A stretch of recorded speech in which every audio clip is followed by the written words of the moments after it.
Hello, my name is Bobby Slagle. I'm the broker and owner of NextHome Preferred in Delaware. The purpose of this video is to inform you of changes that are effective August 17th across the country regarding a seller's offer of compensation to a cooperating buyer's brokerage.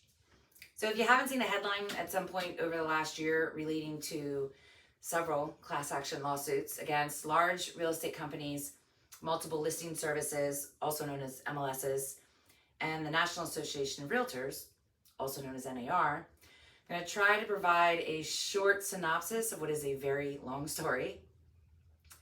So the changes are being mandated by a settlement that has not yet actually been approved. The settlement is between plaintiffs in Missouri and the National Association of Realtors.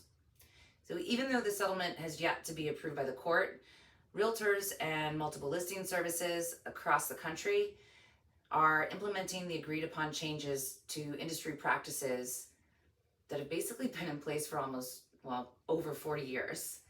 They're making these changes in good faith, and that is effective August 17th. It is not every MLS. There are MLSs that are not affiliated with the National Association of Realtors, or they have chosen to opt out of the settlement, but it is a large majority of MLSs across the country. So the two key changes that consumers will hear about most are going to be that first, the offer of compensation to a buyer's broker is being removed from the MLS and all websites that get their data from the MLS, regardless of whether or not a seller wants to offer it. So what that means is that the buyer's agent working with buyers has no idea if that seller is willing to contribute to them getting paid, because realtors don't want to work for free. So the second part of the mandate is that agents who subscribe to these participating MLSs are going to be required to have a written buyer-broker representation agreement that specifically defines what the buyer is willing to pay their agent. And this has to happen before they ever tour a property. This is an MLS rule. If they subscribe to the MLS, they need to follow these rules, or there's big fines. I will say that the attorneys making over $82 million for the settlement, the court, the media, the DOJ, they've gotten most of this whole scenario very wrong to begin with. But at the same time, I do believe that one aspect of the changes moving forward probably should have been rethought a long time ago. You see, since 1913, realtors have been governed by a code of ethics from the National Association of Realtors. It outlines the duties that we have to the consumer and to other realtors. The spirit of the code is the golden rule. The very first article of the code starts with, when representing a buyer, seller, landlord, tenant, or other client as an agent, realtors pledge themselves to protect and to promote the interest of their clients. That means putting the client's best interest in the forefront of your mind at all times. These are not just words on a piece of paper, but they're words that realtors live by in our daily practice and in our lives. And a lot of agency law across the country actually has some similar language as to what our responsibilities are to the public and to the consumer. It is also mandatory for agents with NextHome Preferred to conduct business with strict adherence to the code. If they don't work here. So, should you have any interest in reviewing the full code of ethics, it can be found on a link that I'll drop below. I personally love to refresh myself on the preamble because it really gives me a sense of pride in what I do, and I'm very passionate about what I do. So a little more history. In the late 1800s, real estate brokers regularly gathered at their local associations to share information about the properties that they were trying to sell. They agreed with other brokers to compensate them if they helped them sell those properties. You have a buyer, I have a property. Let's put them together. My seller has agreed to pay me this much to sell the property. I will give you this much of it to help me. So the first MLS was born through meetings between brokers. Over time, and of course, it evolved, but it's always been based on a fundamental principle that's very unique to organized real estate. Help me sell my inventory, and I will help you sell yours. So since way back in meetings and personal face-to-face, MLSs have evolved from there were books that were published once a month to every 2 weeks to once a week, and then we had the internet. And now it's instantaneous information. But the principle has remained that if you're going to participate in sharing information about your listings to other brokerages through the MLS, you also need to agree to compensate them for bringing the buyer that purchases the home. You see, buyer representation didn't exist before the 1980s. It was very much a buyer beware situation. All agents worked for the seller, either as the listing agent or as a sub-agent of the seller if they worked for a different brokerage. Buyers would rarely directly pay an agent to help them through the process of buying a home. So buyer's agent who was helping them actually worked for the seller. Doesn't really sound fair, does it? Buyers needed the guidance, the advisement, the knowledge, and the skill set of their own representation.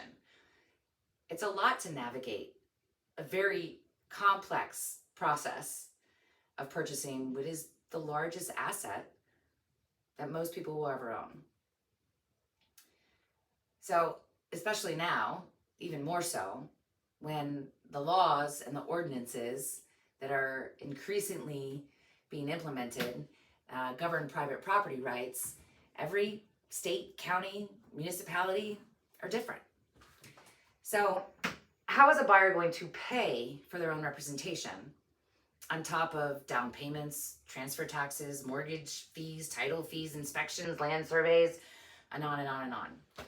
Mortgage companies won't let a buyer borrow more money than the appraised value of a property. It's too risky in case the buyer defaults. They can't go to foreclosure, resell the property, and get the full loan amount back if they're going over value. So the practice of buyers' agents getting paid by what the seller agreed to pay the listing broker remained in place when buyer representation was enacted back in the 80s. The seller continued to cover the cost out of the equity of the property, and the buyer continued to pay it in the purchase price of the house. The problem? Well, it stands to reason that a buyer should determine what they are willing to pay for their services, for the services of their buyer's agent, not the seller's agent or the seller. But again, how will the buyer pay that out of pocket on top of all the other costs? The costs involved are already a barrier to entry into homeownership. Homeownership is a large part of what makes our country thrive. You know, every time a property exchanges hands, money pours into our economy through the businesses that are involved in the transfer, the moving, the furnishing, the ensuing home improvements. Homeownership also creates a sense of pride, community, security, and it increases the net worth of the homeowner over time. Ultimately, home ownership is the largest contributor to building generational wealth. So how do we solve this dilemma so that buyers continue to have the benefit of representation if they can't afford to pay it directly? Well, moving forward, like I said before, buyers across the country will need to sign a buyer-broker representation agreement before they ever go tour a property. Now, this is already mandated in 18 states. So it's a practice that's been around for years. It just hasn't been adhered to on a regular basis. This rule is being put on subscribers of the MLSs that are participating in the settlement, which is a large percentage of them. And an agent that's not participating in the MLS doesn't really have the same access to properties as one that does. So again, before you ever tour a property, a buyer will need to sit down with their agent, interview the agent they want to work with, make sure it's a good fit, make sure they have the knowledge, the experience that you need for your situation. Here in Delaware, our MLS, Bright MLS, is also mandating their own disclosure form be signed at the same time. So Delaware has consumer information statement is one form, a buyer agency agreement, a second form, and now a third form through Bright MLS, all that need to be reviewed and signed before you go to a property. So Bright MLS is going to be implementing the removal of broker compensation to a buyer's agent on August 14th. This is happening a few days in advance of the mandate for the settlement. The listing agreement that is utilized by many Delaware realtors, it's not all, but many of them, it has been revised to remove the offer of a specified amount to be paid to a buyer's broker.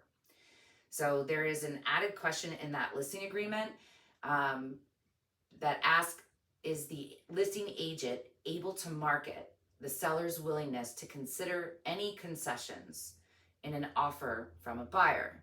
So this question is in our listing agreement now because Bright MLS now has a required field answering yes or no, are seller concessions offered?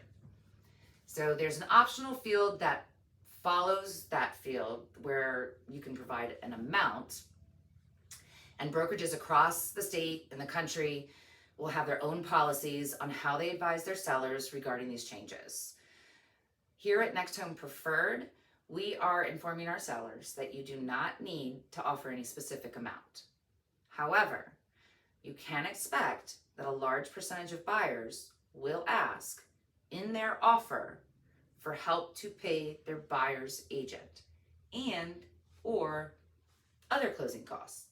That practice has been around for years. It's a lot of cash to come out of pocket to try to get into a house. So this will just become another aspect of negotiating the terms of an agreement of sale. Many buyers are going to use this method to continue to pay for their own representation, but pay it in the purchase price of the house, subject to the appraisal, of course. So this also means the amount that they ask for in their offer will be deducted from the equity of your property. Same method of covering the costs. You, as a seller, just don't need to agree to what that amount is going to be when you first put the house on the market.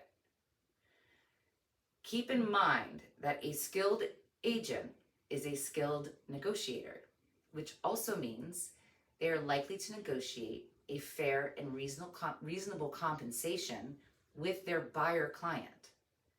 A skilled buyer's agent is beneficial to a seller in that they are properly vetting and guiding their buyer before an offer is ever even made on the property. They're also properly advising their client on the contractual obligations that ultimately lead to a successful settlement. So liken it to going into a complex surgery where an intern can perform the surgery or the experienced surgeon can perform the surgery. One gets paid significantly more than the other, but who do you want performing the surgeries so that you come out on the other side? So there are going to be varying needs for agents. There is a concern within the industry that these changes will lead to buyers choosing to be unrepresented. There is a place for that. There always has been. There are consumers that have bought and sold multiple properties over their lifetime. They are knowledgeable enough that they feel confident in waiving representation. They will simply have their attorney prepare their own contract. In most instances, this will probably be something that an experienced investor might do when they're buying, or again, someone who has bought and sold multiple properties over their lifetime. But keep in mind that phrase, location, location, location, comes into play here because every state, every county, every municipality have varying ordinances, laws that govern buying and selling property. So there's a process involved, mandates from environmental agencies, mandates for title companies versus attorneys, different costs and transfer taxes. So if you've never bought or sold in that market, representation, even if it's a more limited form of representation, may still be a wise idea. So the problem with the notion that you can just hire an attorney to do the contract is that attorneys don't show property. They're not scheduling your inspections or talking to your mortgage person and making sure everything lines up. And they're not going to advise or negotiate on the results of inspections. And they charge somewhere around $450 an hour. So the newly released listing agreement has completely revised Section 9 and 10 regarding compensation. And it also adds that section for the yes or no I mentioned earlier about authorizing us to market, your willingness to consider concessions to help a buyer's closing costs, to help with a buyer's closing costs and an acceptable offer. So again, it's part of negotiations. I do want to note that in the second paragraph of Section 10A in the listing agreement that our office will be using, does reference when a buyer chooses to be unrepresented. If this were to occur on your property, your agent will need to spend additional time and perform additional tasks that would normally be done by a buyer's agent. So this is not the same as dual agency, which is allowed in the state of Delaware. When a dual agency is when an agent is representing both the seller and the buyer, with both parties' permission to do so in writing. I liken it to becoming a little bit more of a mediator than necessarily an advisor. I will never give my opinion on what I think the buyer or the seller should be doing, but I will always provide them all the information, what their contractual obligations are, what their rights are, what the options are, so that they can make educated decisions. In a dual agency scenario, the buyer would still have a representation agreement defining what they're compensating the buyer's agent, and the listing agent will have a separate written agreement that defines what the seller's willing to pay the listing agent. So those two things just kind of marry that way. But with an unrepresented buyer, if someone chooses to be unrepresented because they don't want to pay for representation, your agent will not have the same level of duties to that buyer, but they do deserve to be compensated for their additional time and efforts involved to get to the closing table. So I ask that you consider this when you're reviewing the listing agreement with your agent. There's also a significantly increased liability and risk of transacting with an unrepresented buyer or even an unrepresented seller. A large percentage of litigation through errors and omissions insurance companies and through those claims actually involves unrepresented and buyers or sellers. It's one of the top two claims within the industry, because they just don't know what the contractual obligations are, and they aren't necessarily getting the advice that they should. So if you made it to the end of this video, thank you for taking the time. If you have any questions, I could talk to you about this for hours if you let me. I enjoy educating, and sometimes your eyes might glaze over and you're like, just tell me what to do. I'm happy to do that as well. But I will always educate you, as will all of the agents here at NextHome Preferred. They're ready, they're prepared, they're educated, and they have me as their backbone when they have questions. And I've been doing this for 20 years. And I dive in and get the answers, even when I don't have them. It's a very complicated business. Again, thank you for taking the time to watch this video. I'll see you next time.